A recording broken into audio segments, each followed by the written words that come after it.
প্রতিদিন আমি যে কমন প্রশ্নটা করি সেই কমন প্রশ্নের সাথে আরো একটা প্রশ্ন করব। আগে কমন প্রশ্নটা করি, আর ইউ ফেমাস? না, আপনি ফেমাস না। How sweet you are. Sweet বলতে পারেন কিছুটা। আপনি সুইট? মানে কিছুটা, ইয়েস, আমরা সবাই তো সুইট।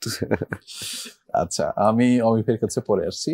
পাভেল ভাই, আপনি আমাদের এই আয়োজনে প্রথমবারের মতো, এবং আমাদের এই আয়োজনে একটা খুব কমন প্রশ্ন থাকে, আমি সেটা আসলে আপনাকে করতে চাই। যদিও আপনার জনপ্রিয়তা এত বেশি, এবং এরপরে যদি আমি আপনাকে এই প্রশ্ন করি, মানুষ আমাকে মারতেও পারে, যে আমি পাভেলকে জিজ্ঞেস করছি আর ইউ ফেমাস? অবশ্যই আমি ফেমাস।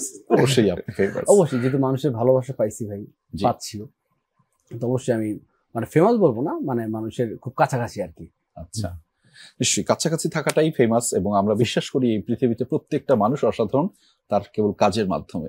দিন শেষে কাজটাই তো থেকে যায় পাভেল ভাই। এত কষ্ট, এত শ্রম, এত মেধা, সবকিছু তো আসলে কাজের জন্যই। আমি ভাই, যে মানুষটা আসলে মেধার সাথে থাকেন এবং মেধাকে চিত্রায়িত করেন, এবং চিন্তা ভাবনার যে চিত্রিত হয় সেটি নানানভাবে নন্দনে চিত্রিত হয়, আপনারা সেই কাজটা করেন। আমি ভাই, আপনি ক্যামেরার পেছনের মানুষ, কিন্তু আপনি দিন শেষে অনেক ফোকাস দেন অনেক মানুষকে, পাভেল ভাইদের মতো মানুষকে।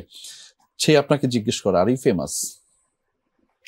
আমি আসলে ওদের মতো তো এতটা ফেমাস না, তবে যেহেতু এই প্রোগ্রামে ব্যাক টু ব্যাক 3 বার আসলাম, কিঞ্চিত বোধহয় ফেমাস।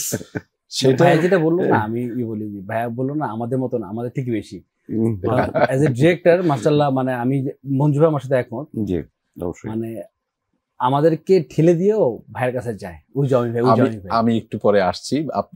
আমি আপনার কথা একদম মেনে নিতে চাই ভাই, আপনি ফেমাস না, কিন্তু যেটা আছে, মানুষের অনেক ক্ষোভ আছে আপনার প্রতি, আগ্রহ আছে, আক্ষেপ আছে। সেই আক্ষেপটা হচ্ছে যে কেন এটা নিয়ে আসেন না, কেন এটা নিয়ে আসেন না, সেটা নিয়ে আমরা আসবো, কথা বলবো। তবে তার আগে আপনার কাছে জানতে চাওয়া, হাউ সুইট ইউ আর?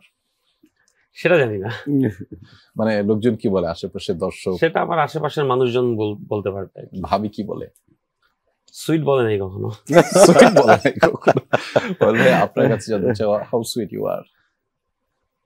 জাকিরই বলে, জাকির হাউ সুইট, জাকিরই বলে আর কি।